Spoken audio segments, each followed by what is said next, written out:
Le prochain gouvernant aura un look qui plaira beaucoup, qui sera, je crois que c'est un peu le style des grandes fortunes, vous voyez, de la high-tech. C'est vrai. Le prochain président, il est comme ça. Il est en claquette en plastique et avec un short qui lui arrive au-dessous des genoux et assez large.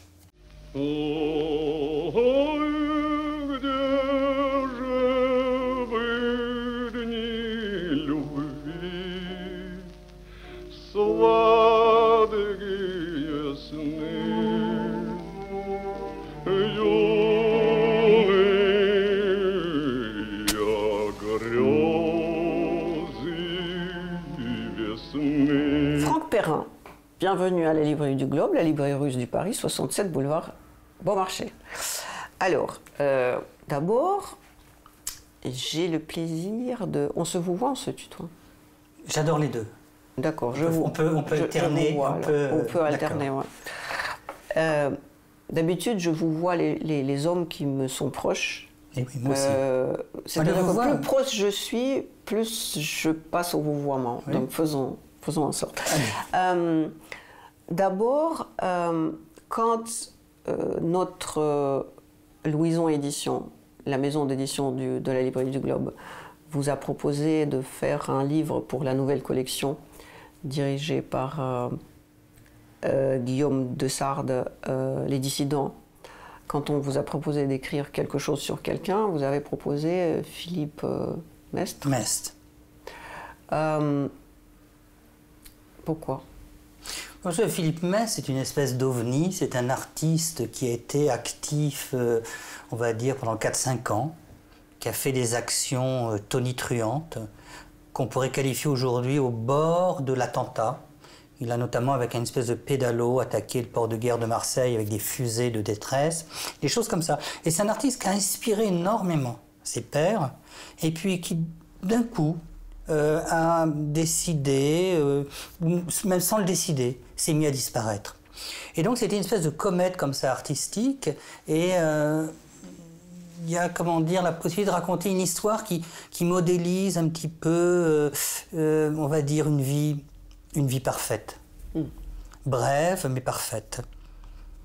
Et dans la foulée, on s'est mis à parler, en effet, de la jeunesse du situationnisme, qui a beaucoup de choses en commun avec cette trajectoire. En fait, c'est une période qui me fascine, non pas le situationnisme en lui-même. C'est-à-dire qu'à partir du moment où il est fondé en 1957, c'est des exclusions, des congrès. On a l'impression de passer du côté d'une étude de notaire, et ça devient somme toute assez ennuyeux. Avant que ce soit fondé, là, c'est une espèce de laboratoire où une tribu, sans plan prémédité, va entreprendre de repenser autrement la société. Et cela sur une période très brève. On est à Saint-Germain, ça va durer 4-5 ans maximum. Et là, tout est en place pour que le situationnisme naisse, sans que personne ne l'ait voulu vraiment. Et pour moi, c'est une espèce de chef-d'œuvre collectif inconnu. Chef-d'œuvre collectif inconnu. Je sais pas pourquoi ça me fait penser à la monarchie.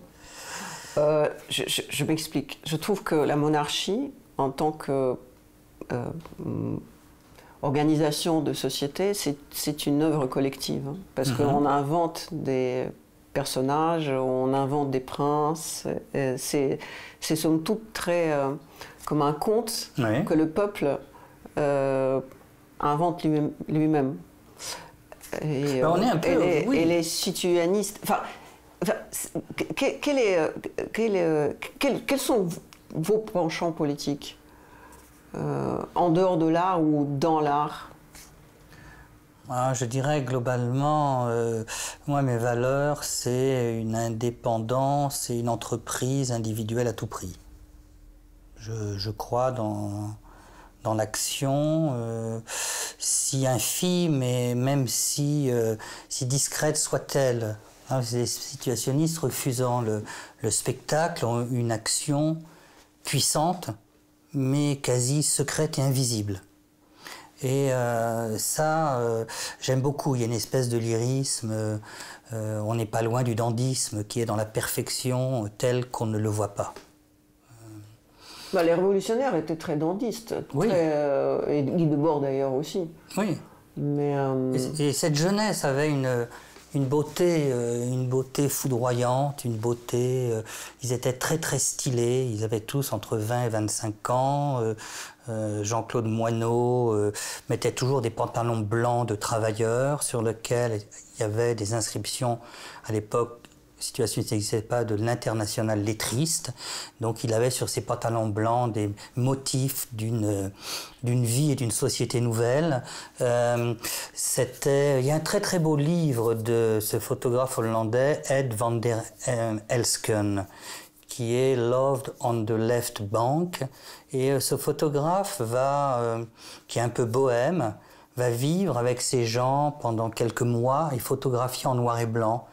Et tout se passe à l'époque dans un café qu'on appelle chez Moineau, qui est exactement au 22 rue du Four, à Saint-Germain-des-Prés. Et d'ailleurs, quelqu'un, de façon sauvage, a mis une plaque encore. Moineau va exister 3 ans. Et c'est le café le moins cher de Paris. C'est l'anti-flore, les situationnistes ne veulent pas du tabou, du flore, ne veulent pas tout ce bling-bling qu'ils trouvent éminemment ringard. Ils veulent quelque chose de sauvage et d'à part. Et donc chez Moineau, où le repas est moins cher encore que celui du restaurant universitaire, s'agrège une peuplade très très hétérogène de gens qui reviennent de la guerre de Corée, de délinquants, de gens qui sortent de prison, de jeunes, de mineurs, parce que la minorité légale est à 21 ans. Donc il y a beaucoup de filles qui se sont sauvées de la famille pour échapper à l'ennui ou de la maison de correction, et donc qui sont de fait recherchées par la police. Et quelques intellectuels. Un petit peu. Donc c'est une espèce de mélange de personnes en marge obscure, d'un peu d'intelligence et de beaucoup de révolte. Et tout ça, ça va faire une espèce de cocktail imprévisible. Et dans cette vie un petit peu sauvage, pas préparée, tous les ingrédients du situationnisme vont être posés. Par exemple, quand Guy Debord fait cette fameuse inscription, ne travaillez jamais, il a 21 ans, on est en 53, on est en plein dans cette période chez Moineau, le situationnisme se fondera 4 ans plus tard, il n'y a pas d'idée, il n'y a pas de programme, il n'y a pas de ligne conductrice, il n'y a que la vie. Et la vie à l'état pur. Et cette période me fascine parce que c'est vraiment toute la puissance et l'unicité de la jeunesse qui était à un moment donné qui ne pourra plus être, et qui quelque part a tout dit et ne pourra pas se répéter. Et donc c'est une espèce de laboratoire où par exemple des gens très très importants, mais tous ont disparu à part Guy Debord, parce que d'abord il va les exclure, les inspirateurs de la première tribu, et puis après dans le situationnisme, progressivement, il les exclura ou ils démissionneront. Il y a un chiffre, peut-être un seul, dont il faut se souvenir sur l'international situationniste. Elle est fondée en 1957 en Italie. Ils sont 8. Il y a Guy Debord, Michel Bernstein, l'artiste danois Asger Jorn, l'artiste italien Pino Galizio, l'anglais Ralph Rumney, qui est une sorte de situationniste, c'est que le seul anglais situationniste, et j'en oublie 2 autres. En fait, ils sont 8. Donc de la création en 1957 en Italie jusqu'à la dissolution en 1972, on évalue, il y a eu à peu près 70 membres actifs. Mm-hmm. Et souvent un seul par pays. Il y a eu une congolaise qui a été la seule connexion situationniste en Afrique. Voilà, j'ai oublié son nom, mais elle n'a pas laissé beaucoup de traces. Et alors, sur ces 70 membres qui ont traversé l'histoire, en fait, en 15 ans, 45 seront exclus. Donc plus de la moitié. Par qui? par le petit noyau, par le comité. Voilà. C'est un peu stalinien quand même. Un petit peu. Enfin, bon, surtout que ce qui est savoureux, ce qui est délicieux, ce qui ajoute quand même un petit peu de fantaisie. La plupart du temps, ils sont exclus pour des raisons absolument futiles. Par exemple, un tel manque de consistance. Exclusion. C'est typiquement stalinien. Tu as raconté une anecdote où tu as... Tu sais, il y avait pas de planche pour couper des choses. Du coup, on coupait le hareng sur un journal. Ici, par le malheureux hasard, le journal contenait le portrait de Staline. C'était une cause pour fusiller quelqu'un. Ah oui, pourquoi les gens... pourquoi les dandys révolutionnaires, comme c'était les dandys révolutionnaires de la révolution de 17 en Russie, les aristocrates, somme toute, hein, pourquoi tous deviennent tellement réacs, finalement? C'est étrange, hein, c'est étrange, c'est une espèce de dialectique totalement contradictoire. Et donc sur ces 70 membres, 45 sont exclus et 21 vont démissionner. Si je ne me trompe pas, dans l'addition, on est à 66. Donc à la fin, il n'y a plus que Debord, Sanguinetti et 2 obscurs. Une troïka. Ils sont plus que 4. Et 2 qui font de la figuration. Et le mouvement se dissout. Je ne sais pas si dans l'histoire des groupuscules, là je pense même le situationnisme a atteint un sommet, un record. On n'a jamais autant démissionné et exclu, à tel point qu'il n'y a plus personne, sauf celui qui portait le projet et qui finalement, en dissolvant, prend la décision de le mener tout seul. Et ce qui est intéressant, en effet, dans ce paradoxe révolutionnaire, on va dire que dans cette période du situationnisme avant qu'il existe, il y a tout. La liberté, la créativité, des gens comme, je ne sais pas, Ivan Tcheglov, qui va totalement disparaître et puis finir la plupart de sa vie à l'asile psychiatrique, lui va amener à Debord toute la partie urbaine, la théorie architecturale, ce sans quoi repenser la ville, la dérive, tout ça n'est pas possible. Tout ça, Tcheglov l'apporte. Et donc, on va dire que le situationnisme, c'est une espèce comme ça d'aimant, d'influence, de gens fantastiques, mais qui vont s'évaporer, disparaître. Et tout est là. Et à partir du moment où le mouvement est fondé, il est fondé pour installer quelque chose qu'il ne retrouvera plus jamais. La liberté, l'impertinence, une espèce de joie, une espèce d'insolence, tout ce qui le constituait. C'est-à-dire, à partir du moment où il se fonde, il perd tout ce pourquoi il est fondé. Donc c'est une espèce de tour de passe-passe de Bonto. Et c'est intéressant. Et moi, je suis fasciné par cette période parce que va contre toute attente. Si vous voulez, c'est une jeunesse qui va se mettre à contre-courant de tout ce qui est tellement évident. On sort de la guerre. Il y a eu un double trauma en France qui est bien sûr l'occupation nazie et la collaboration française. Donc il y a une double douleur. En 1948 débarque le plan Marshall qui selon les nations est la solution miracle, mais qui en fait n'est ni plus ni moins qu'un plan d'américanisation de l'Europe pour faire bloc, parce qu'on va entrer dans la guerre froide, et vers le bloc américano-européen contre le bloc de l'Est. Et cette jeunesse, elle va dire non à 3 valeurs qui sont impensables de refuser. D'abord, le bonheur. On a vécu le pire, on a vécu la guerre, et ils ne veulent pas être heureux. Ils ne veulent pas consommer. Ils ne veulent pas travailler. Ils ne veulent pas participer à cette espèce d'élan d'optimisme un peu béat que très vite ils vont voir comme étant construit toute pièce et manipulé, qui va bientôt donner le spectacle avec tout la fausse vie qui va avec.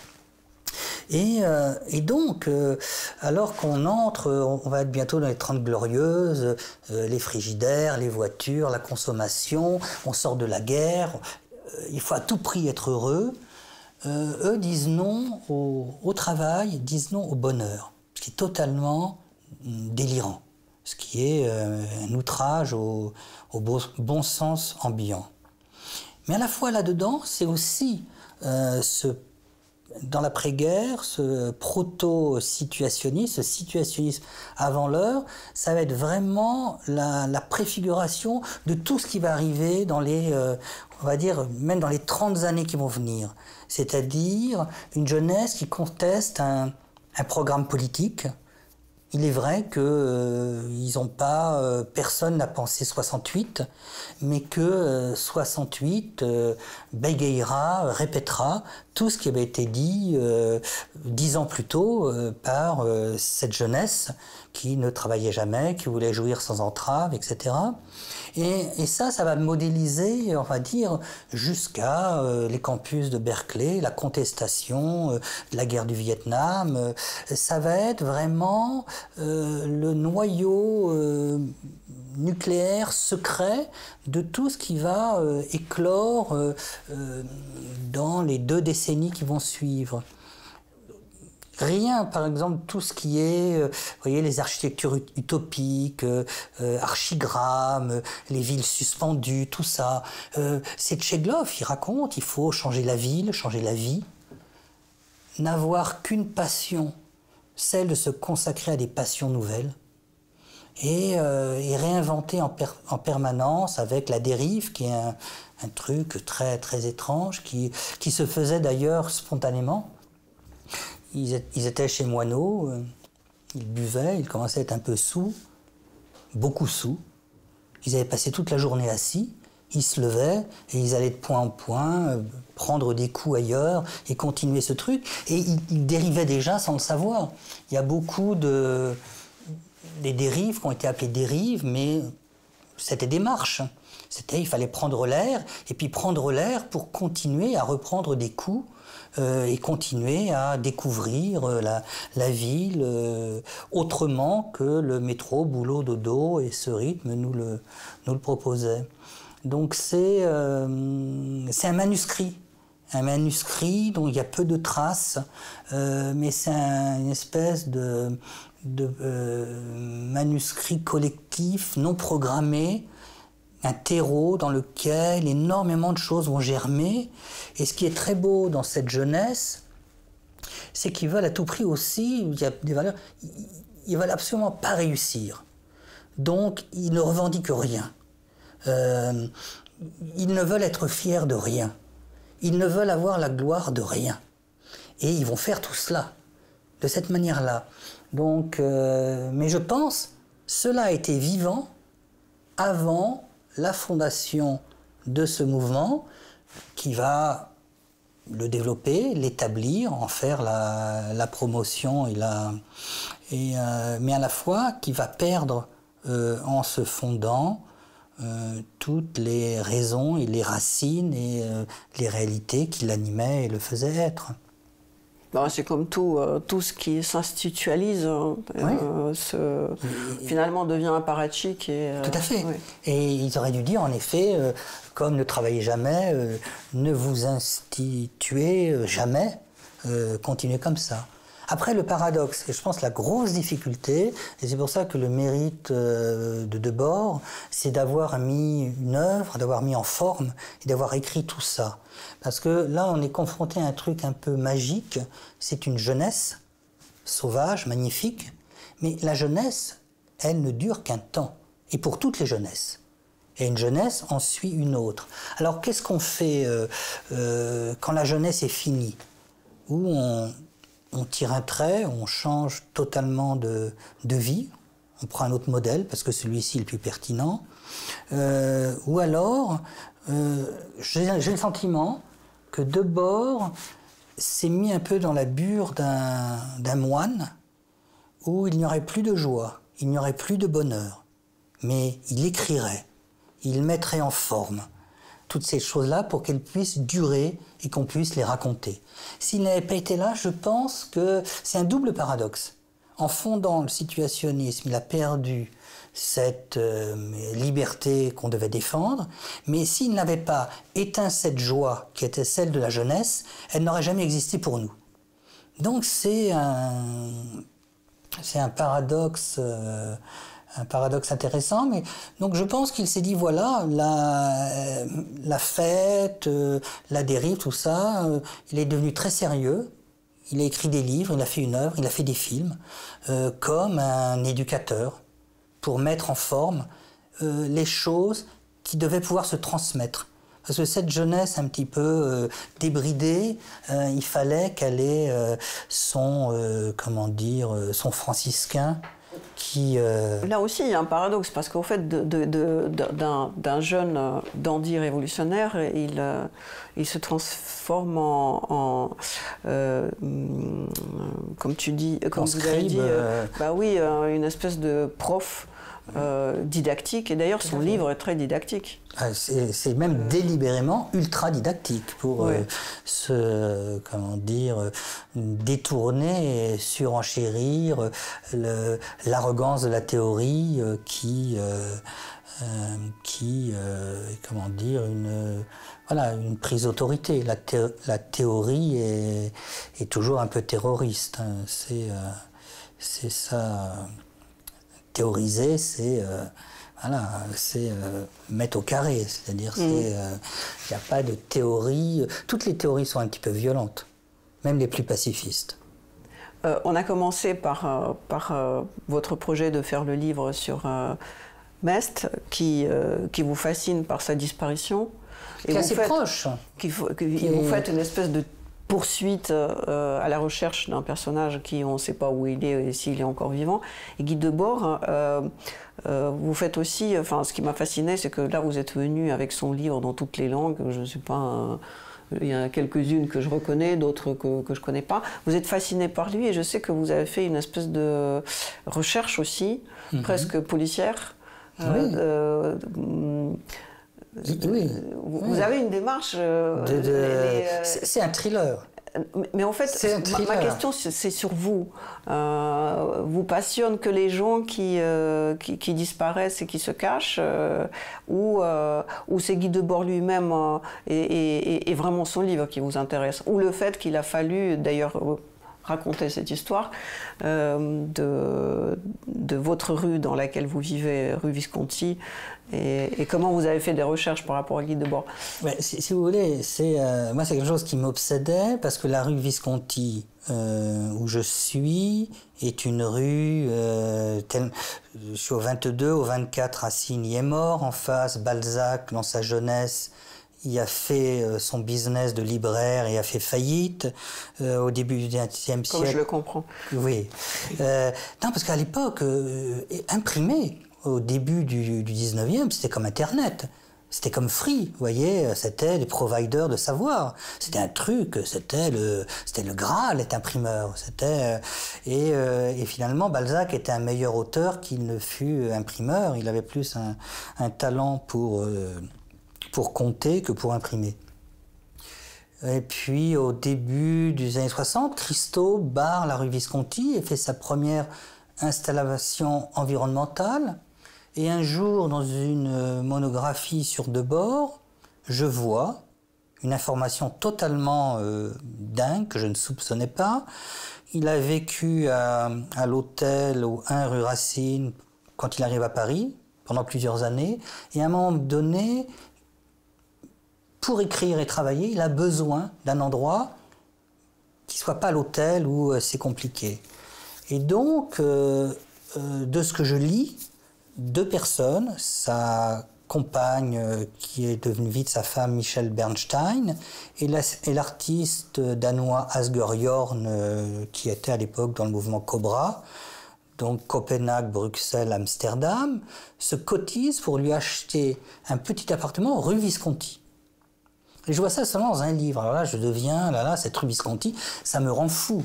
Donc je voulais savoir exactement où il était. Donc impossible. Et puis j'ai eu le bonheur et la chance de joindre au téléphone Michel Bernstein, qui m'a dit, moi je ne me souviens plus, mais qui m'a donné les indices suffisants pour retrouver. Elle m'a dit aller à la bibliothèque de Paris, retrouver des annuaires entre 58 et 62, mais classés par rue.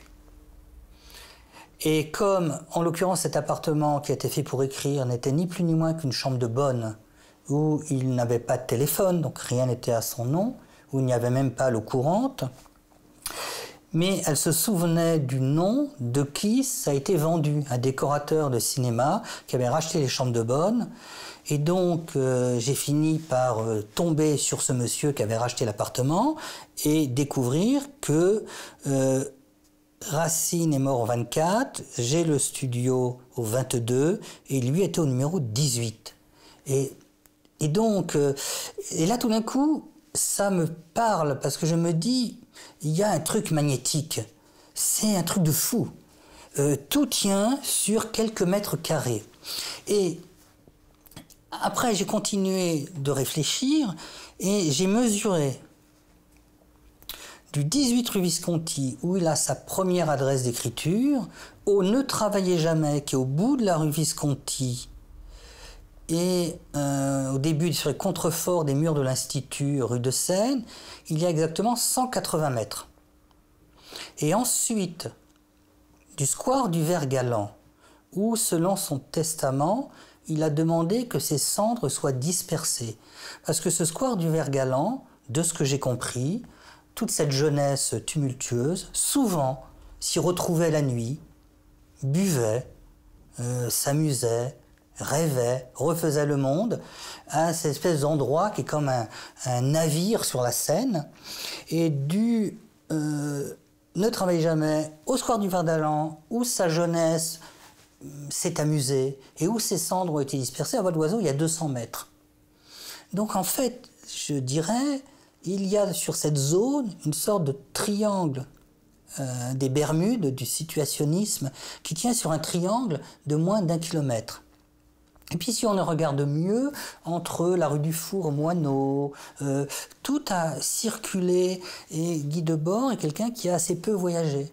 Je pense, il n'est jamais allé aux États-Unis, il n'est jamais allé en Union soviétique, il est allé un petit peu en Italie pour fonder l'international situationnisme, un petit peu en Belgique pour des expos, des projets, un petit peu à Munich pour la conférence de la deuxième ou troisième, je ne sais plus, internationale est à Munich, et un petit peu à Londres, et un petit peu à Copenhague, donc il a voyagé un tout petit peu en Europe, il a fait des sauts de puce. Mais en fait, sur moins de 1 kilomètre carré, il n'a jamais bougé. Et depuis cette espèce d'observatoire qui était une petite partie de Saint-Germain-des-Prés, il a entrepris de repenser le monde et cette grande mise en ordre planétaire qui s'appelait le spectacle. Et donc ça, je me dis, c'est un peu comme la chambre de Van Gogh, vous voyez, sans bouger, en restant sur place, on refait le monde. Par contre, celui qui va voyager beaucoup va tellement se divertir qu'il va ne rien faire du tout. Donc, il y a une espèce de...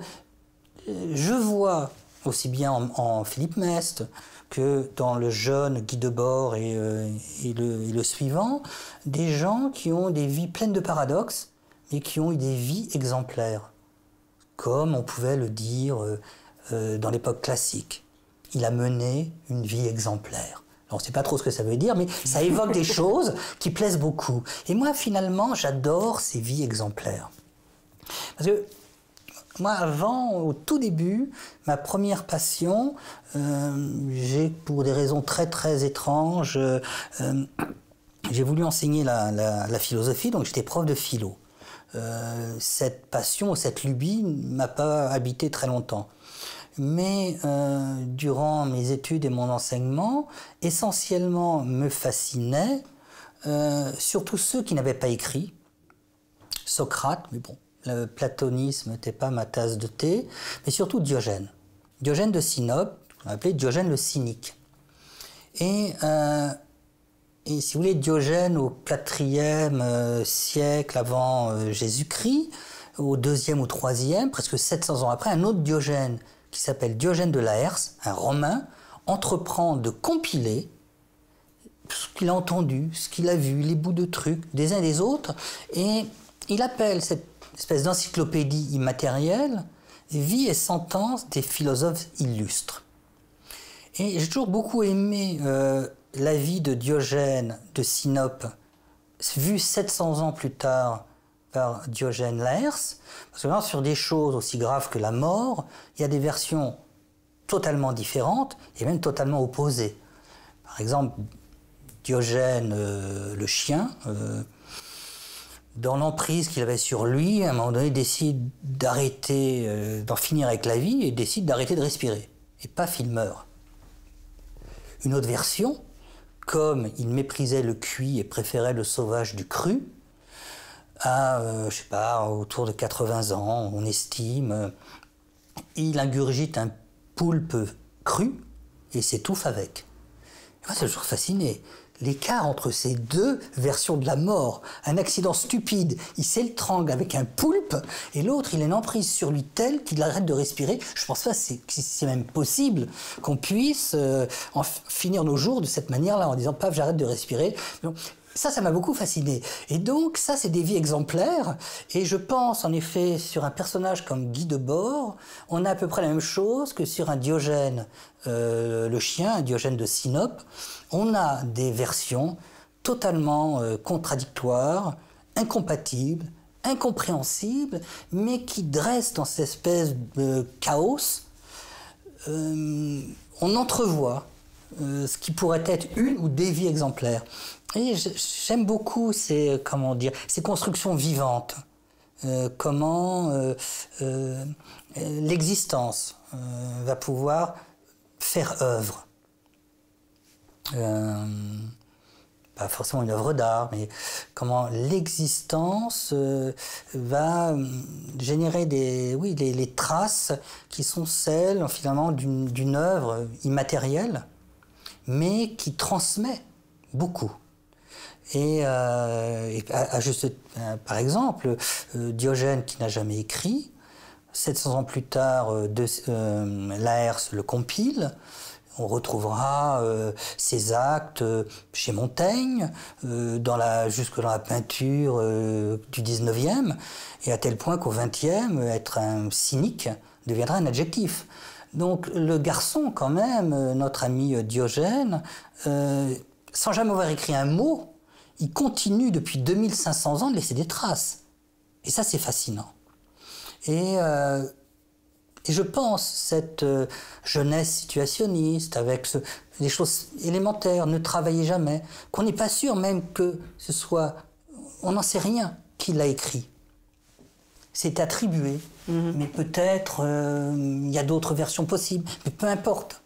Le fait que ça puisse être, je pense, est plus fort qu'il soit prouvé que ce soit exactement de lui. Donc il y a cette espèce de construction existentielle, moi qui m'obsède, qui me...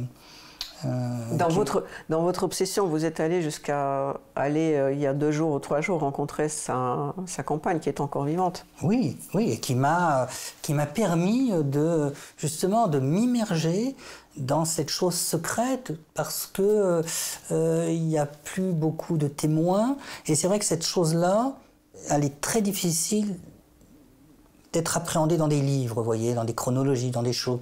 Ça laisse pas de... Donc il faut le témoignage oral, qu'on vous raconte les choses, que je vous raconte les choses, et que c'est comme ça que la transmission s'opère. Je pense que il faut très peu d'écrits, très peu des points d'ancrage pour que ça existe. Et après, c'est vraiment la transmission orale qui va faire que les choses, notamment en philosophie. En littérature, je suis moins sûr. En littérature, c'est vraiment une émotion qui est construite avec une texture, c'est comme un parfum. Donc s'il n'y a pas... Mais en philosophie, c'est tellement abstrait que... comme l'a fait ce Romain, en racontant des choses, personne n'est sûr, il a plus transmis la pensée de Diogène de Sinope que toutes les thèses de la Terre entière qui additionnent des choses, mais qui sont des choses mortes. Et la théorie est un rêve vivant. Et ça, je l'ai senti très vite. Même des philosophes comme Gilles Deleuze avait cette intuition de se mettre sur... il n'a pas commenté Diogène, mais sur des Spinoza qui étaient des intuitions comme Bergson, des choses très immédiates, immanentes. Voilà. La philosophie a avant tout besoin de transmission orale, de mythologie, d'immanence, et pas tant d'écrit que ça. Je pense qu'un philosophe, par exemple, comme Emmanuel Kant, sera toujours excessivement étudié à l'université. Je ne suis pas sûr qu'il laisse de grandes traces. Ouais, cela dit, il avait aussi, lui, une vie exemplaire. Lui non plus, il n'a jamais quitté sa rue. Oui, mais alors, voilà, c'est un peu... Il devrait vous plaire. Non, c'est vraiment l'anti-héros. Ah bon? Oui, parce que bon, il faisait toujours sa ronde. Mais alors, il était dans une ronde qui ronronnait, vous voyez. Il avait, comment dire... il avait des obsessions, mais répressives et pas libératoires. Il était obsédé par le bruit. Non mais attendez, Guy Debord qui vire tout le monde, plus répressif que ça, oui. Faut aller chercher. Oui, mais je pense qu'il y avait aussi, comment dire, beaucoup de provocations. Et puis, je pense qu'aussi il était très mal à l'aise dans un truc de parti avec des gens. Et qu'au bout d'un moment, la seule solution, c'est de le faire imploser. Je pense qu'il savait pertinemment au fond que le situationnisme ne pouvait jamais être un parti de plus de quelques personnes. Ça, c'était déjà... Et d'ailleurs, le paradoxe, c'est que mai 68... Parce que moi, j'ai entendu, et je ne savais pas, mais c'est à partir de mai 68 que le situationnisme est devenu connu. Avant, c'était totalement un truc local, totalement inconnu. Le grand public a entendu, enfin le public a entendu le mot situationniste à partir de mai 68. Et donc, à partir de mai 68, où il y a eu une notoriété, il y a eu de la demande, il y a eu des afflux, il y a des choses, et là, ça devenait ingérable. Et donc, puisque le situationnisme a eu du succès, à ce moment-là même, il était mort. Il ne pouvait plus... parce que ça aurait été un truc de spectacle avec des gens. Mais tout artiste, dès qu'il a un succès, il meurt. Regardez les artistes contemporains comme Kabakov, quand il était dissident et inconnu, et quand il était dans son atelier à Moscou, en opposition et interdit et exposé que dans des appartements, c'était un grand artiste. Maintenant qu'on ne jure que par son nom, il est mort. C'est la décoration académique convenue et attendue. Ouais, absolument. Absolument. En tout cas, c'est le sort de tout artiste contemporain. Ouais. D'ailleurs, on continue de vivre dans la société de spectacle ou on vit dans une société de l'art? Parce que maintenant, il faut faire de l'art. Alors, tout devient l'art. Oui, mais là aussi, du même coup, tout devient arty. Mais l'art est totalement... enfin, il n'y en a plus. Ça, soyons clairs là-dessus. L'art, c'est devenu, comme Ikea, du lifestyle. Non, mais c'est pour ça. Les artistes, maintenant, on les trouve sur Instagram. Enfin, vous voyez, comme un influenceur. C'est une espèce de...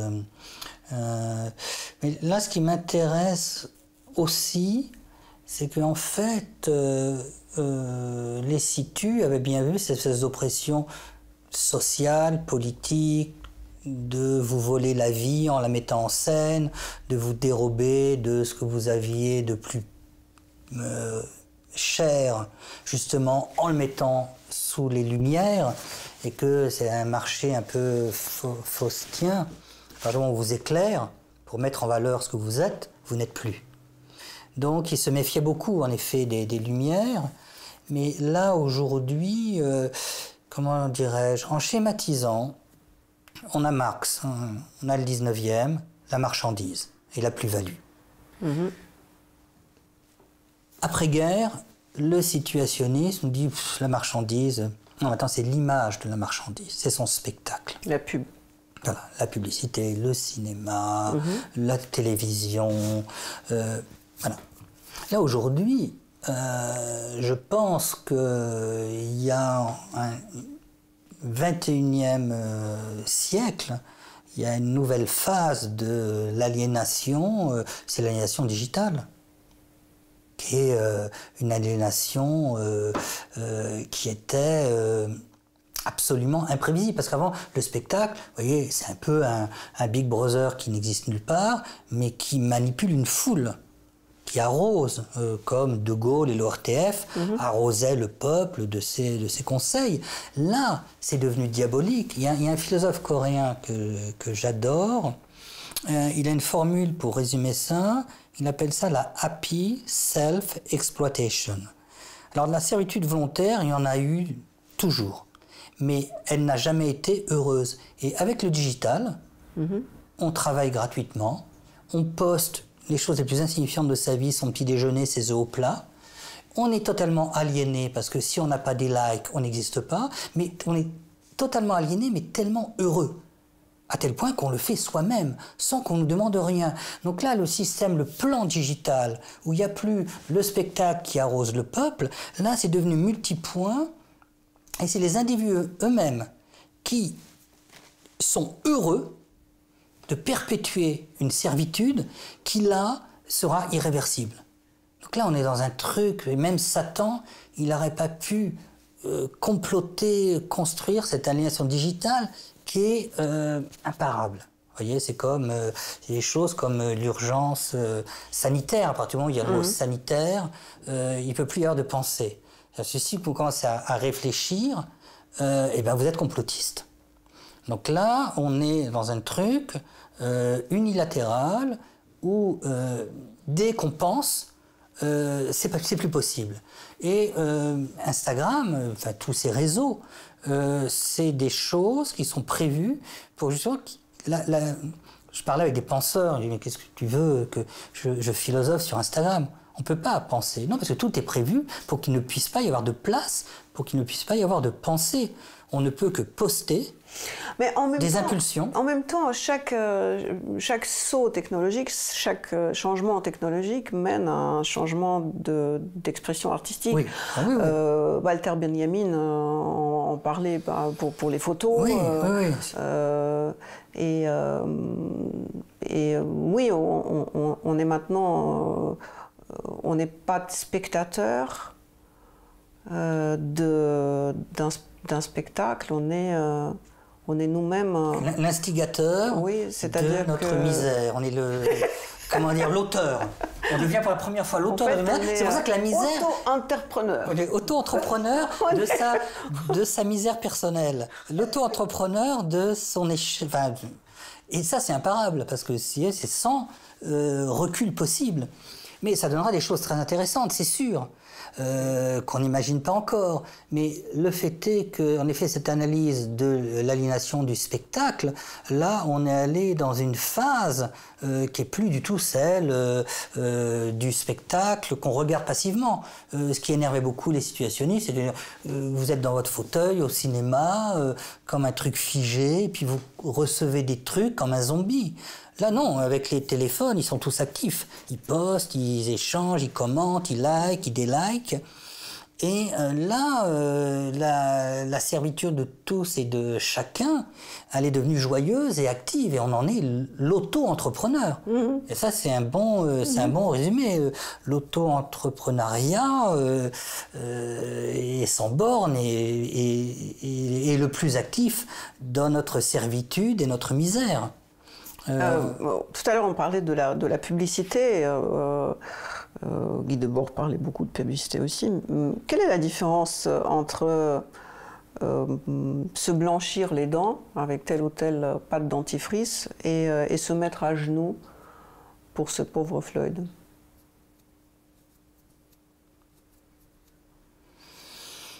C'est des rituels de l'idéologie. C'est comparable? Non, moi non, on ne peut pas comparer. Après...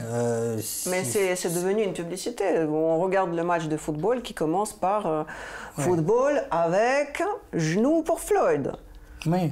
C'est devenu brossez-vous les dents. Oui, avec, alors ça c'est ce que Marx appelait, c'est un très joli concept, c'est l'idéologie. C'est-à-dire cette espèce de grand magma mental de la bien-pensance, de l'évidence et de ce qu'il est immédiatement de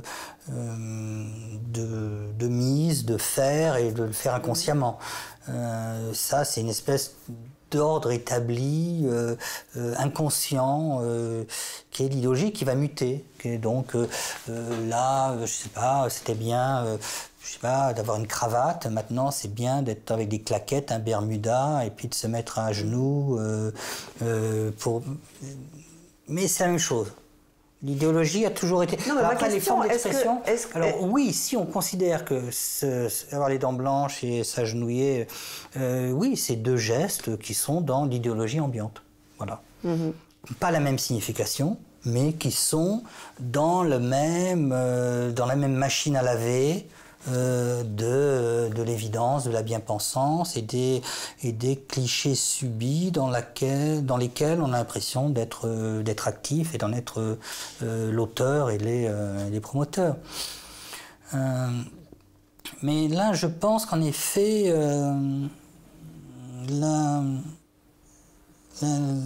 la servitude, vu qu'elle est joyeuse et surtout qu'elle est déclarée de façon heureuse et délibérée, atteint une quantité.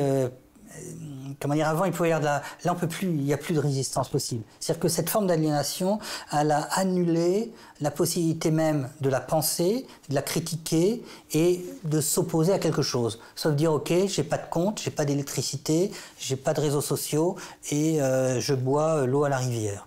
Ce qui est un choix de vie, mais qui peut être un choix d'opposition.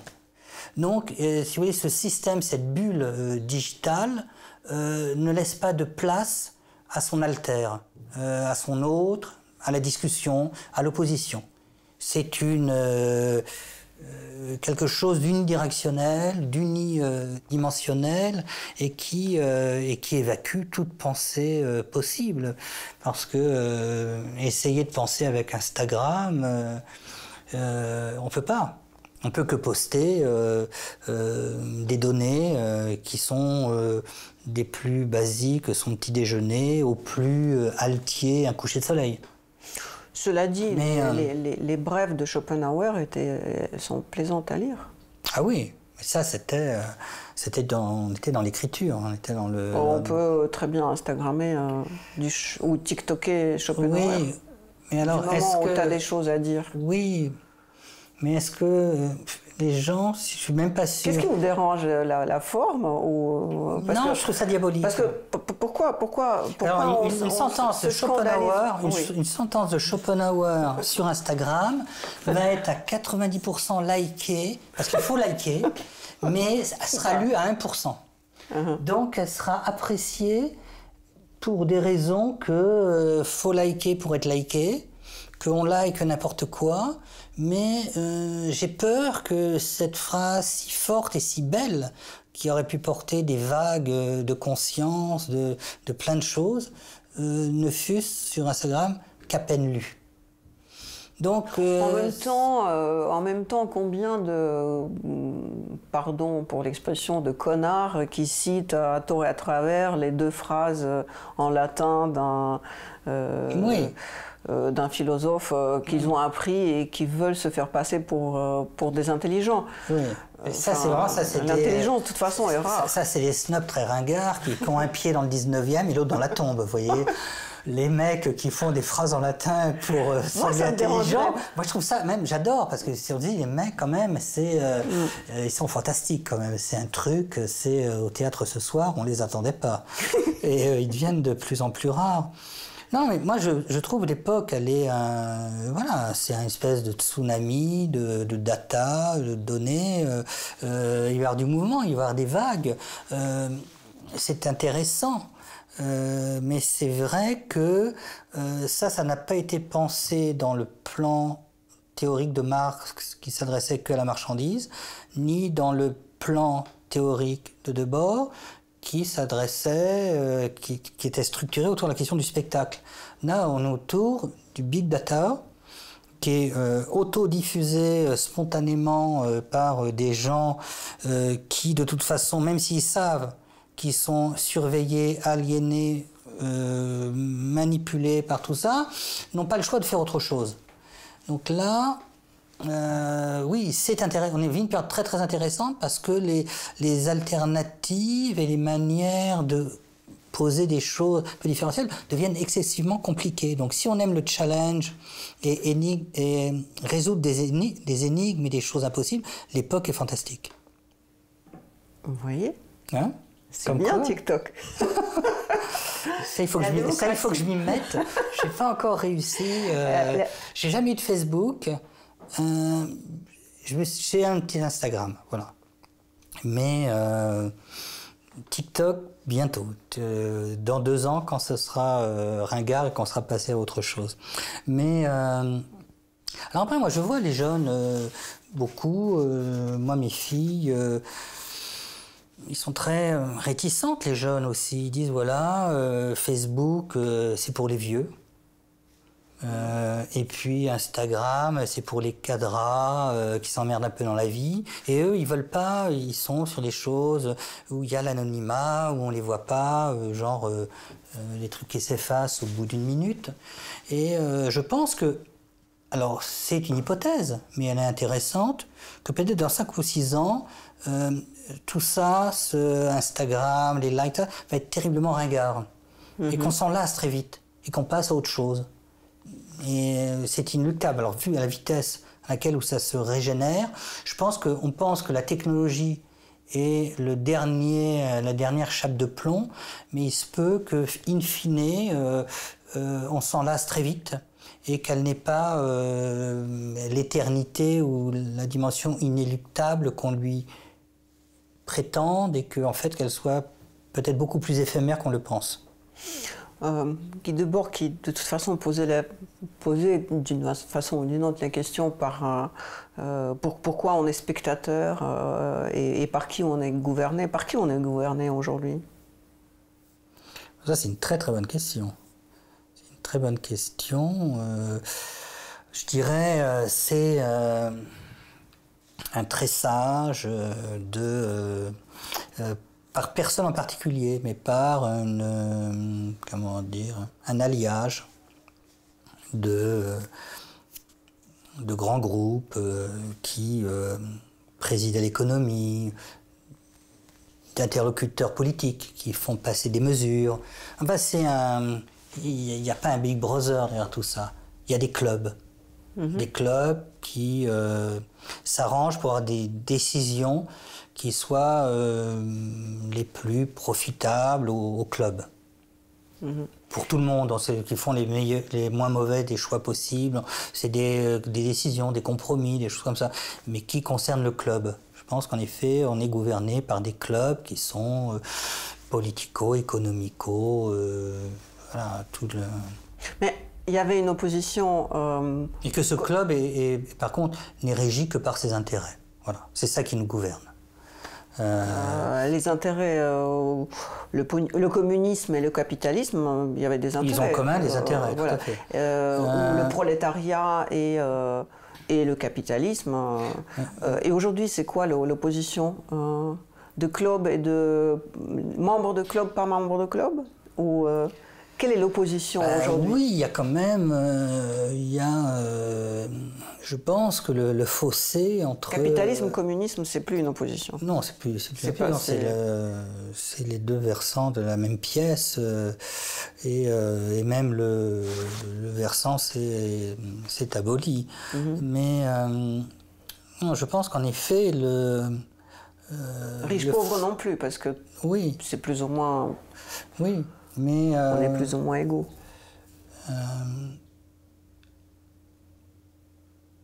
Des choses comme l'accès, le travail va devenir une rareté terrible.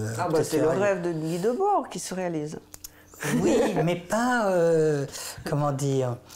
Personne ne va travailler. Que si vous voulez, que le travail...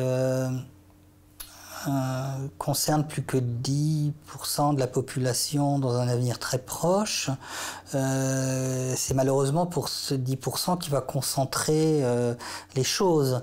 Donc que le travail, là c'est pas ne travaillez jamais, c'est on vous soustrait, on vous enlève le travail pour que vous ne profitiez pas. Je pense que quand même on va aller dans un monde de de ciseaux de Malthus dans tous les sens, où les écarts deviendront absolument incompréhensibles. Moi je vois, avant, les catégories humbles avaient leur fierté, avaient pas d'argent mais avaient leur fierté. Là, on est en train, il y aura ceux qui sont et qui ont, et ceux qui sont effacés, il y aura les zombies. Vous voyez, avant, dans une Europe pas si lointaine, oui, la personne humble, son identité n'était pas reliée à sa condition économique. Il y avait quelque chose. Là, j'ai peur que cela soit en train de s'effacer un peu plus. Et je pense que si les films de zombies aujourd'hui sont tellement à la mode, c'est qu'ils préfigurent le monde dans lequel, si ce n'est qu'on va y entrer, peut-être y est-on déjà. Mais bon, les films de zombies, c'est pas que du mauvais. Ça peut être pas mal aussi. Ah, avec Michael Jackson, c'était bien. Ben oui, en plus c'était... On dit que les nouvelles formes d'art naissent à la périphérie des choses institutionnalisées.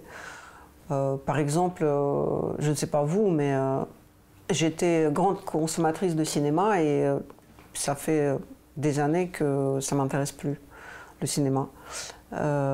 Mais il y a des séries qui naissent bizarrement intéressantes à la périphérie de cinéma. Y a-t-il autre chose, à votre avis? Ça, je suis d'accord. Il y a un truc d'ailleurs très, très beau auquel je pense. J'avais fait il y a longtemps un espèce de rapprochement sur cette question de la beauté et de la rue. Et en fait, cette question de la rue, elle est vraiment à la racine de la modernité. En première pierre, Baudelaire, le flâneur est le héros de la vie moderne. Alors là, c'est génial. Le mec qui flâne, c'est lui le héros de la vie moderne. Ça, après, on aura le dandysme, tout ça. Après, on a la déambulation avec les surréalistes. Alors, Nadja, le piéton de Paris. Et c'est déjà des dérives, mais ça ne s'appelle pas la dérive. Mais c'est à peu près la même chose, entre la dérive situationniste et la déambulation surréaliste. Et là, on a trois concepts de la modernité qui s'établissent tous avec la rue et la ville. Le flâneur, la déambulation et la dérive. Et sans faire on peut faire le parallèle, même s'il n'a aucun lien. Quand on voit la nouvelle vague, qui va avoir le succès de jeunesse et de fraîcheur qu'on lui connaît, mais aussi un réalisateur comme Cassavetes, qui est un peu nouvelle vague sans le savoir, qui vont filmer à l'arraché, dans la rue, et qui en gros vont dire à ce cinéma académique et le cinéma des studios, celui d'Autant Lara, avec Gérard Philippe, tous ces trucs qui deviennent chiants comme la mort, eh bien la nouvelle vague tient une partie de son aura, de son enracinement dans la rue. Et ça, c'est des marges. C'est-à-dire que quand Baudelaire dit que le flâneur est le héros de la vie moderne, évidemment, il n'est pas dans les salons littéraires. Il est dans la rue à déambuler, dans une espèce d'anonymat, où il s'émerveille de toutes ces beauté invisible, quotidienne. Et ça, c'est un manifesto d'une modernité visionnaire.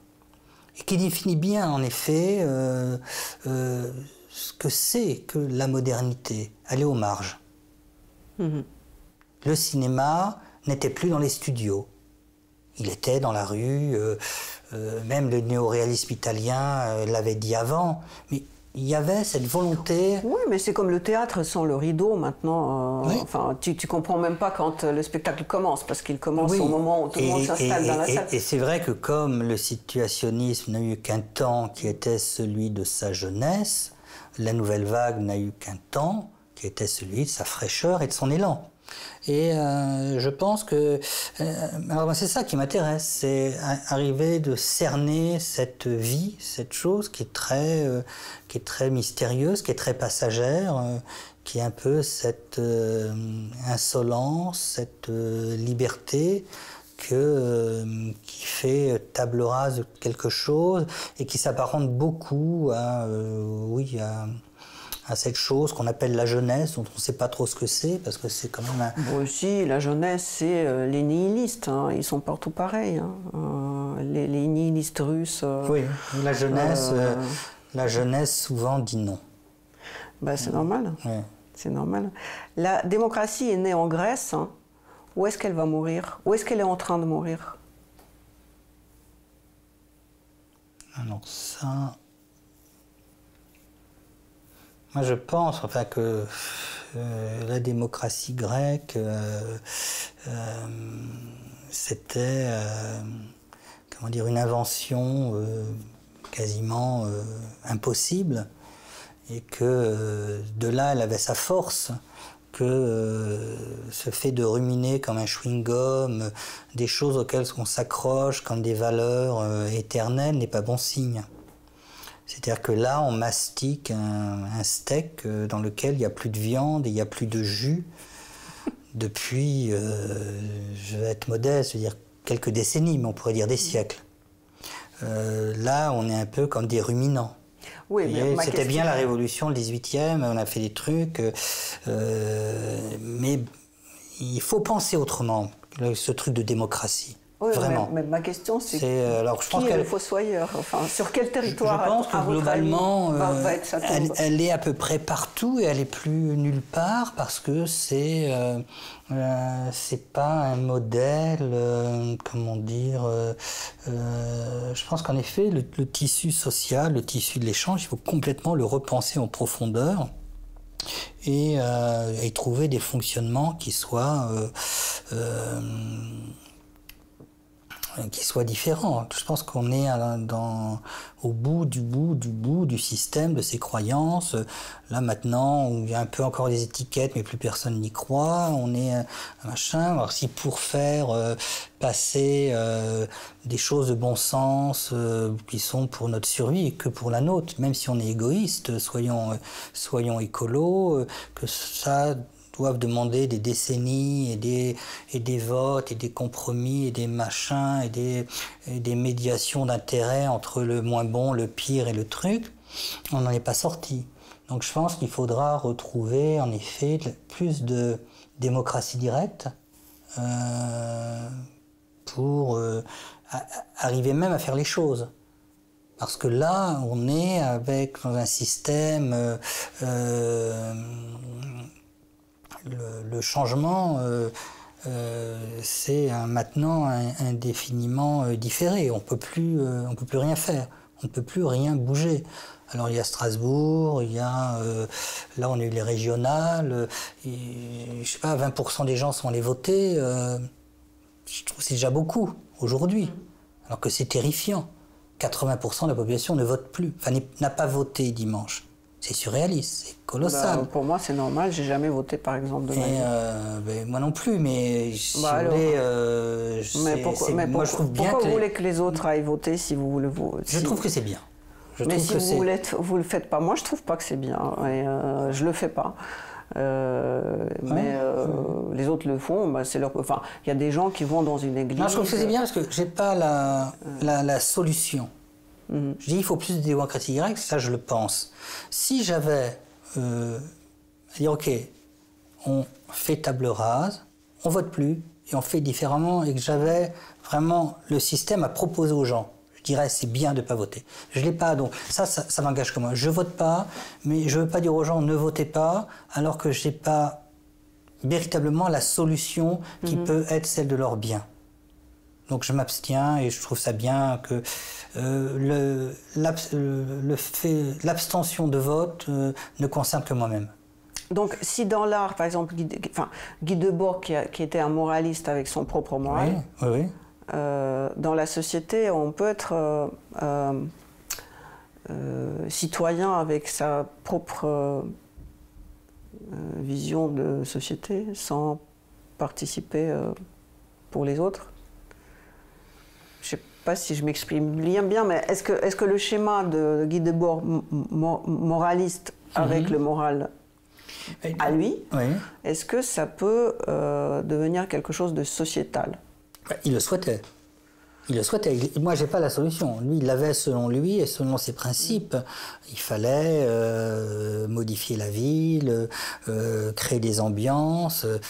C'est somme toute assez flou. Mais bon, c'était la solution. C'était une transformation. Et donc, ça se voulait être un modèle politique. Et c'est d'ailleurs, entre 51 et 55, il y a une jeunesse qui est un peu brouillonne.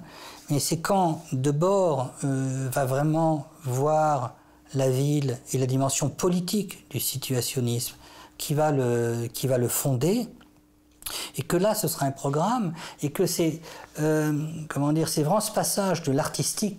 Avant c'est un truc un peu arty, il y a des expos, et là tout d'un coup ça devient un truc de société de transformation. Que là, oui, c'est un modèle auquel il croyait pour transformer le monde. Moi, je n'ai pas ce modèle, donc je ne vote pas parce que je vois que le système qui me proposait ne m'intéresse pas. Et de toute façon, on n'a pas les solutions pour faire que ça puisse aller vraiment mieux. Bon, que ce ne soit pas pire, c'est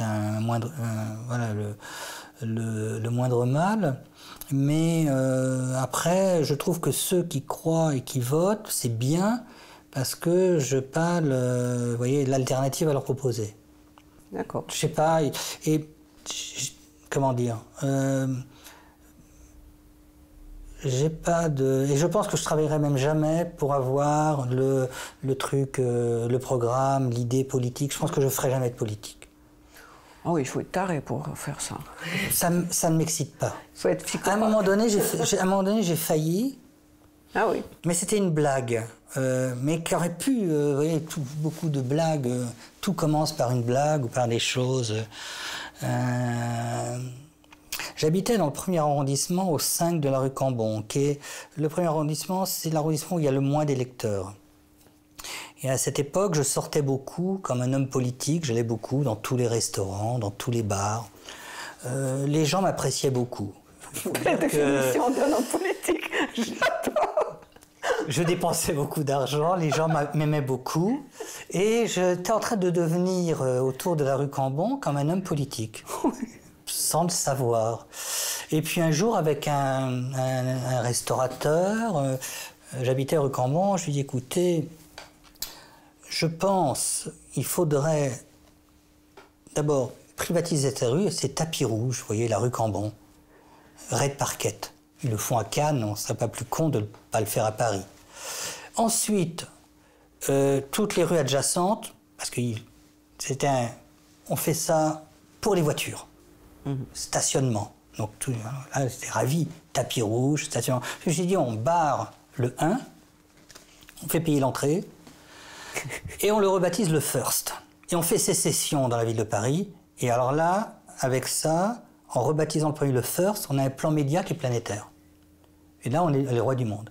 Alors tous les commerçants me suivaient, quand est-ce que vous présentez? Je me suis dit, oula, dans quoi je m'embarque? Je suis beaucoup trop jeune pour ce genre de conneries.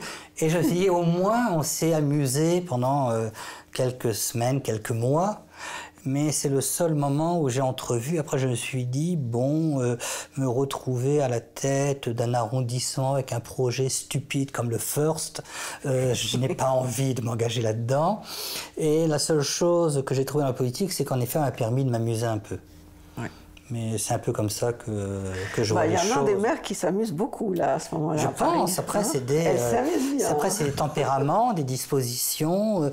Moi, j'avoue que mes deux passions sont l'artiste et le penseur. Que c'est une espèce d'alternative un peu comme ça, mais qui nourrit mon quotidien. Puisque l'art, d'après vous, est une alternative, et on disait que la société civile est dirigée par des clubs, par qui sont dirigés aujourd'hui les musées? Par de l'institution. Par l'idéologie? Si vous voulez, on fait des écoles comme l'ENA, qui sont écoles de conservateurs. Non, et puis question, quand à Saatchi Gallery, on est obligé de couvrir avec un torchon de tableaux parce que le contenu ne plaît pas au public musulman, par qui est dirigé si vous voulez, les institutions, les musées sont dirigés par la Vox Populi. C'est pour ça que bon, vraiment, comment dire, les musées et même l'art se fait pas là-dedans. Vraiment, c'est comment dire, les artistes bricolent des choses, après des commerçants habiles qu'on appelle les galeristes sentent qu'il y a un potentiel commercial. Vous êtes galériste? Moi, je suis plutôt artiste, mais ça m'arrive de faire des expositions comme curateur. C'est quoi la différence? Là, comme je sais que vous faites des expositions, c'est pour ça, du moment où vous faites des expositions... Le curateur, si vous voulez, il choisit des choses qu'il aime bien, il les met ensemble, mais bon, il ne les vend pas, il ne fait pas ce métier. Quelle est la différence entre vous, curateur, et un curateur qui dit qu'il faut cacher tel ou tel tableau parce qu'il peut effrayer tel ou tel public? Ça, c'est un directeur de musée qui a des responsabilités publiques, qui peut... Mais en fait, moi, ce que j'aime bien en tant qu'artiste, c'est que on fait des choses, pour aller vite, pour résumer, on fait de la cam, enfin, on fait de la drogue, on fait une drogue. Après cette drogue un peu délirante, qui sont des choses, il faut la distribuer. Donc il y a des passeurs, des distributeurs qui s'appellent des galeristes. Après, qui vont sur des foires. Et puis, cette drogue, si vraiment, au bout d'un moment, le musée la récupère et expose la drogue. Mais des fois, il reste un peu de drogue un peu dangereuse, donc on met un torchon. Mais moi, la définition de l'art que j'adore, moi, je fais de la drogue qui est légale. C'est pas efficace, ça. Enfin, qui est légale, qui est libre, mais qui va pas... atteindre à la santé de mon prochain, voilà. Donc, il n'y aura pas de dommages ou de dégâts collatéraux, mais on fait de la cam, après, qui est distribuée sur des réseaux. Voilà, les dealers, c'est les galeristes, les cartels sont les foires, et les banques centrales sont les musées.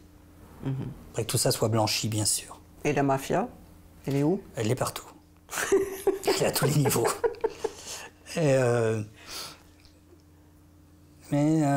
Non, c'est... J'ai une petite question pour vous comme artiste, parce que je sais que un des projets que vous avez fait est avec les néons. Vous photographiez dans les villes des néons, et vous les classiez par trois. Ah oui, tout à fait. Ma grande théorie, c'est que, c'est mon passé soviétique qui parle en moi, et aussi russe.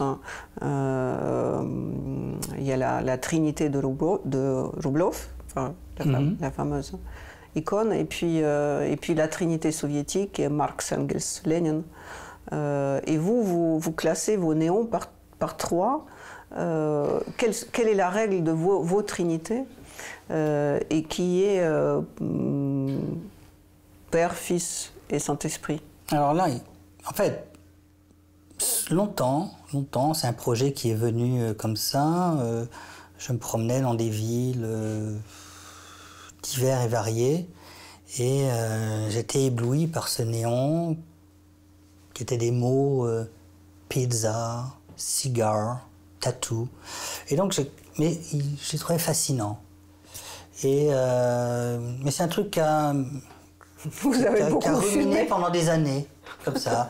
Je regardais pizza, massage, etc.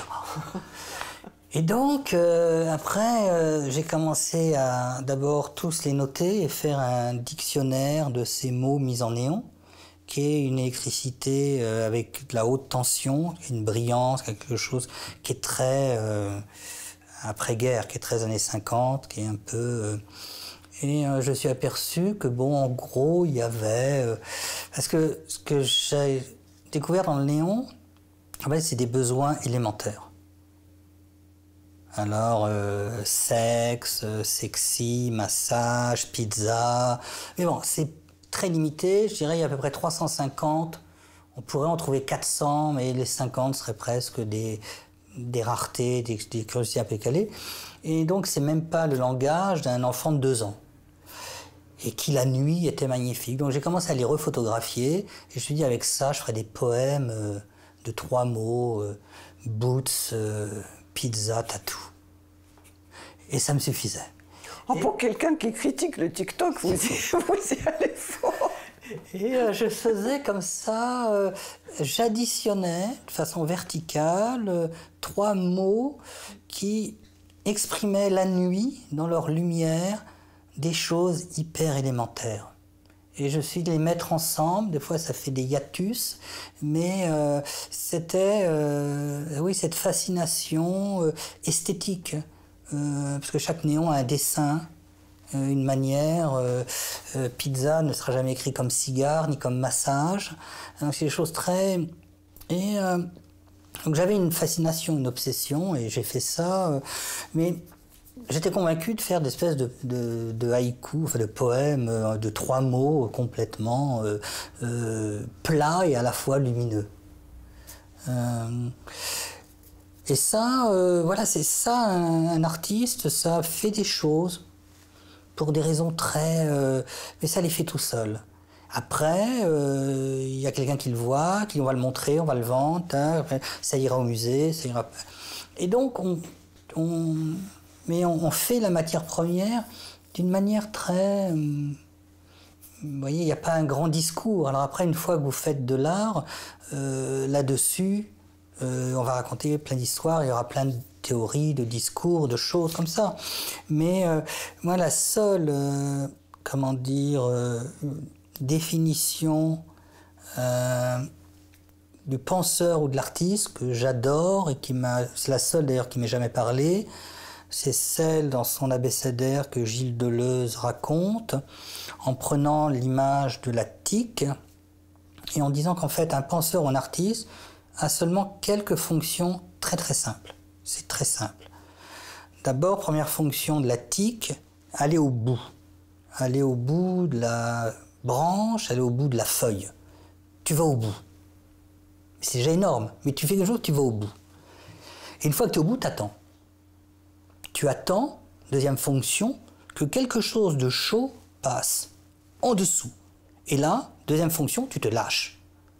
Tu tombes sur le chaud. Et après, une fois que tu es sur le chaud, tu vas vers là où c'est le plus chaud. Derrière l'oreille, sous les pattes. Donc, la tique, elle a 3 fonctions, mais qui sont fantastiques. Aller au bout, se lâcher et toujours aller vers le plus chaud. Et ça, je sais pas, en tant qu'artiste, ça résume totalement. C'est des choses simples qu'on fait.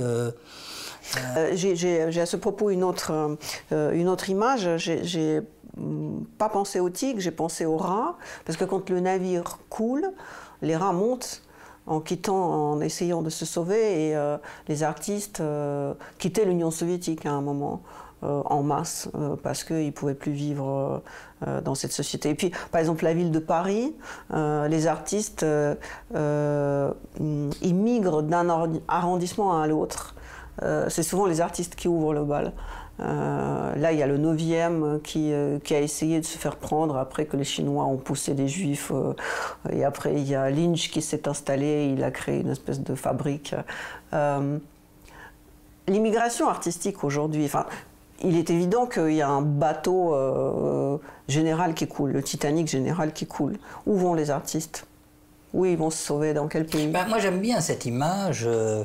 En effet, quand une ville s'enfonce et s'enlise, les artistes remontent et s'en vont. Ça peut être tout à fait imprévisible. Moi, je me souviens, à un moment donné, beaucoup allaient en Iran. Wim Delvoye était en train d'ouvrir un musée d'artistes, faire des choses, et puis après, le système a empêché tout ça. Des artistes comme, dans les années 70, comme Alighiero Boetti, allaient beaucoup en Afghanistan, faire travailler des tisseurs, des choses comme ça, où il n'y a pas de... Les destinations sont imprévisibles, c'est justement c'est ça qui fait l'art. C'est des migrations qui ne sont pas attendues, prévisibles, et puis qu'à un moment donné deviennent évidentes. Oui, mais tu peux avoir une tendance, tu peux comme vous faites partie de ce milieu, vous savez qu'à un moment donné, beaucoup d'artistes sont partis à Berlin. Oui. À un moment. Oui. Il paraît que c'est plus l'endroit où il faut être. C'est moins la mode. Est-ce qu'il y a aujourd'hui un endroit visible où une tribu artistique s'en va? Moi, je dirais... Ou c'est de la merde partout? Non, je pense que moi, j'irais en Afrique. Je ferais le mouvement inverse.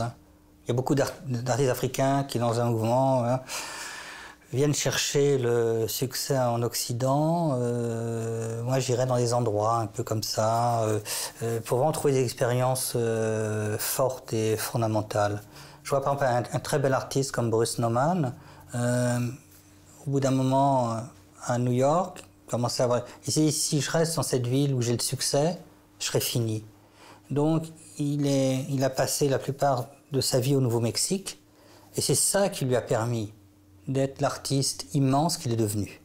S'il n'avait pas fait ce geste d'aller ailleurs, donc je pense que tout artiste qui a une exigence interne va justement à l'opposé de là où il est attendu, et que tout artiste, quelque part, est un migrant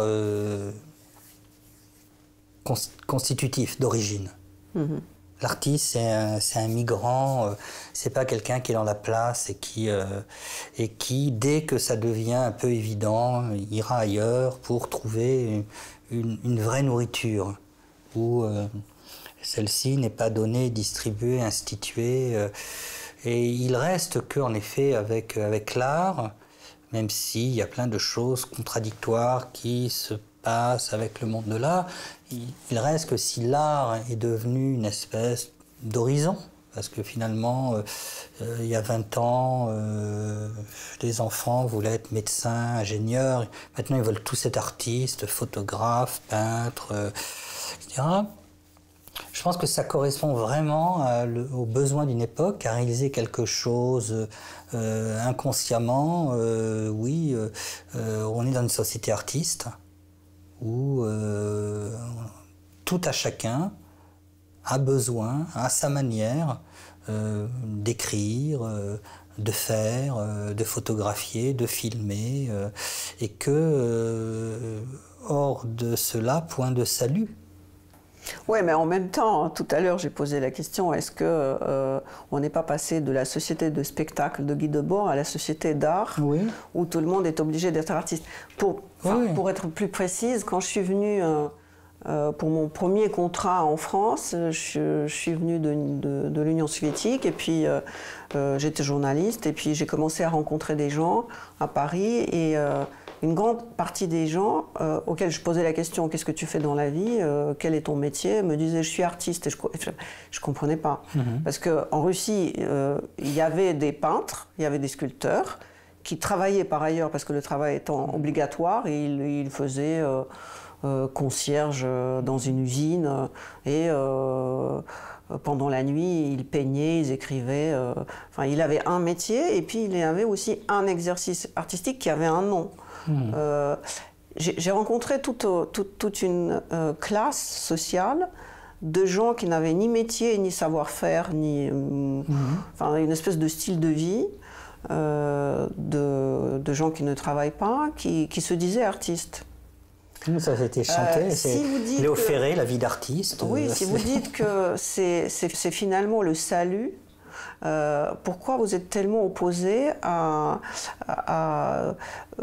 Instagram où tout le monde s'exprime et se prend pour un artiste? Et pour un modèle, et pour le sculpteur, et le photographe, moi, je pense et la muse. Oui, alors, d'un côté, que l'art et le fait d'être un artiste soit, on va dire, dans l'horizon contemporain. Moi, je trouve ça très bien. Parce que ça veut dire que la société s'est émancipée de beaucoup de choses, qu'il y a une conquête profonde, que moi j'ai plein d'amis ou d'enfants d'amis qui, après des études de finance, veulent aussi être artistes ou faire des choses créatives. Ça, je pense que c'est en effet un changement de société qui est globalement très bien. C'est un signe. Après, là, ce que je dis sur Instagram, c'est quand même une pauvreté qui n'est pas forcément une conséquence de ça, mais qui est une espèce d'aliénation où on fait que liker, on est pris dans un moulinet, et que ça, oui, c'est pas la liberté, c'est une illusion de liberté, et les deux vivent ensemble. Donc après, comment dire... voilà, faut pas non plus être un peu naïf en disant voilà, on est dans une société artiste. Globalement, les consciences ont changé, et ça, c'est fondamentalement super. C'était impensable à l'époque des situationnistes de Guy Debord. Eux voulaient être artistes, mais c'était une tribu infime, rare. C'était des gens totalement hors système et décalés. Inversement, c'est devenu un horizon de conquête, de progrès, mais c'est aussi un peu un lieu commun. Donc il faut l'enrichir, pas s'en contenter. Donc tout est dialectique en fait. La liberté va avec son illusion, le progrès social engendre le conformisme qui va avec, contre lequel il faut lutter même si on est issu de celui-là. Et donc tout ça est un chemin, mais heureusement il a des traverses, et c'est justement en trouvant ces oppositions, en refusant ces simplicités, que c'est avec les traverses qu'on construit un chemin. Et, parce que sans les traverses et les détours, on n'avance pas. Vous êtes venu avec les livres de Société Spectacle dans toutes les langues. Laquelle est la meilleure? Lequel est le meilleur? Alors, ce qui est amusant, c'est que ce texte, qui était quand même un texte très très underground, a été traduit ça et là de façon très... en fait, les premiers, c'est les Italiens, en 68, ça c'est la première édition... À propos des Italiens, pourquoi Régis Debray a critiqué l'introduction de la version italienne, vous ne savez pas? Non. Parce que j'ai écouté l'autre jour Régis Debray sur la préface à la version italienne. Et moi, je ne lis pas en italien, mais Régis Debray, qui critique d'ailleurs Guy Debord lui-même, mais il critique terriblement l'introduction. Et je ne sais pas à qui demander. Il a posé plusieurs problèmes, mais je n'ai pas tous les... Mais non, mais c'est intéressant, si vous voulez, ce petit texte qui est écrit en 67, après en 68, il va faire un chemin. Avec ces éditions, on a un chemin qui va en Italie, 68, après aux États-Unis, en 70, à Détroit. Ensuite, en Espagne, je ne l'ai pas, au Portugal, dans les années 70, en Hollande, en 76, Première traduction japonaise dans les années 80, fin des années 80. Alors là, c'est une ironie sublime, la transcription turque de la société, elle existe, etc. Donc moi j'aime bien les traductions parce que en fait c'est comme les pierres du Petit Poucet, ça vous raconte un cheminement. Et somme toute, ce texte qui est devenu iconique n'est traduit que dans 20 pays. Il y a des continents entiers dans lesquels il n'est pas traduit. Et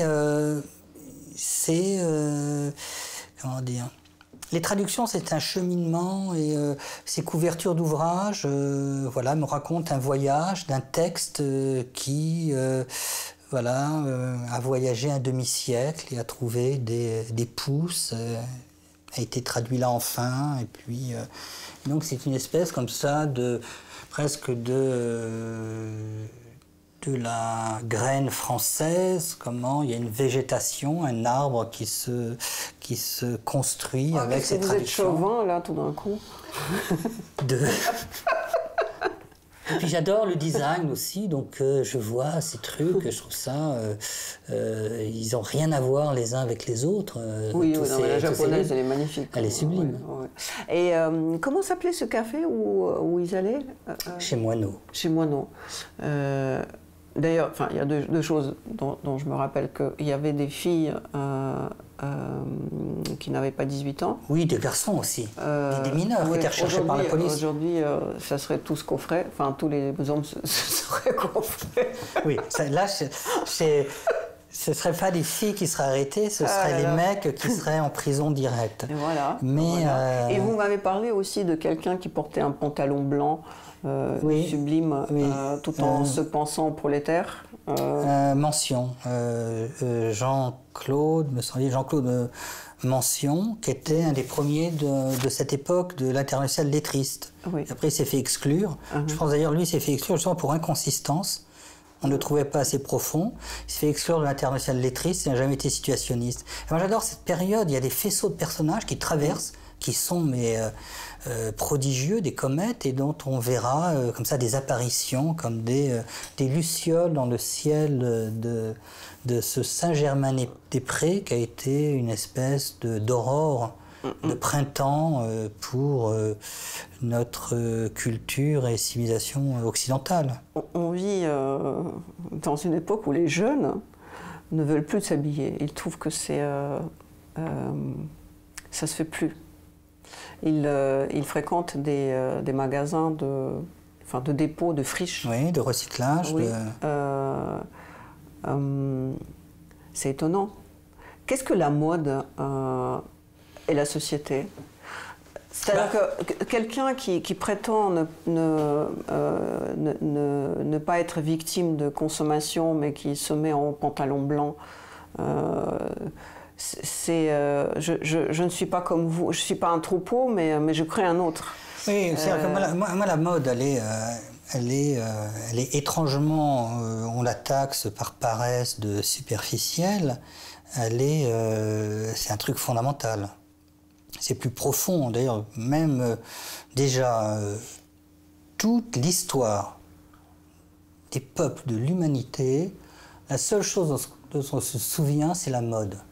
Les Romains, ils avaient une toge, Louis XIV, l'hermine et les sequins, Napoléon, c'était la mode, jusqu'à Sarkozy, les Ray-Ban. Sans passer par Kadhafi, qui était une bête de mode, ou Kennedy avec ses mocassins Gucci, en revenant jusqu'aux Grecs. La mode, c'est pas léger, c'est une signature, donc c'est profond, et ça permet à des époques et aussi à des individus, parce que chacun la détermine, et ça permet à chacun de faire son statement, c'est-à-dire « je suis cela », et de pouvoir changer son statement 3 mois plus tard. Donc c'est prodigieux. Donc la mode, même si oui, c'est de la consommation, c'est aussi un outil de liberté, comme probablement on n'en aura jamais d'autre. Et parce qu'il est tellement puissant, Je pense que les gens disent que c'est superficiel pour se protéger d'un truc, mais c'est lourd la mode. C'est un truc qui est un englobant et qui permet à des époques et aussi à chaque individu de cette époque de se différencier, de s'affirmer en tant qu'individu et de pouvoir changer sa signature autant qu'il le souhaite. Donc la mode, d'un côté, oui, c'est de la consommation. Mais si on regarde plus profondément, c'est un outil de langage, au même titre que la parole. Avec l'apparence, c'est comme avec les mots, on se choisit, on s'affirme, on se décide, on se détermine et on est. Et moi, la mode m'intéresse. Je pense que ces jeunes qui n'en veulent pas font la leur à eux. Oui, bien sûr, parce qu'il ne faut pas être à la mode, mais il faut te brancher. Voilà. Et si tu veux, celui, pour ces jeunes, qui va dans un magasin acheter un truc, je ne sais pas, chez H&M, il est ringard. Donc, ils sont à la mode, parce que justement, ils ne consomment pas la mode. Mais ils sont encore... Je pense que de la mode, on ne peut y échapper et en sortir. Sauf à dire, voilà, je suis naturiste ad aeternam, mais je ne touche rien.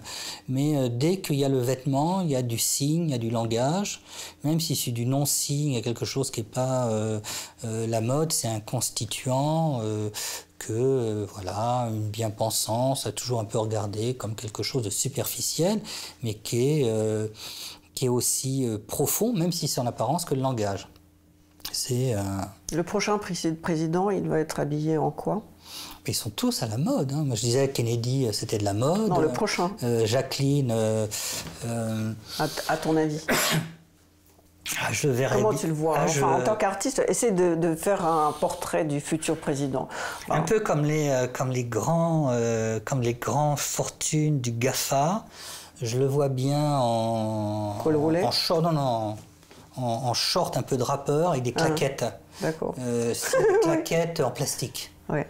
Ça, le prochain gouvernant aura un look qui plaira beaucoup, qui sera... Je pense que c'est un peu le style des grandes fortunes, vous voyez, de la high-tech. C'est vrai. Et le prochain président, il est comme ça. Il est en claquettes en plastique et avec un short qui lui arrive au-dessous des genoux et assez large. C'est bien? C'est bien.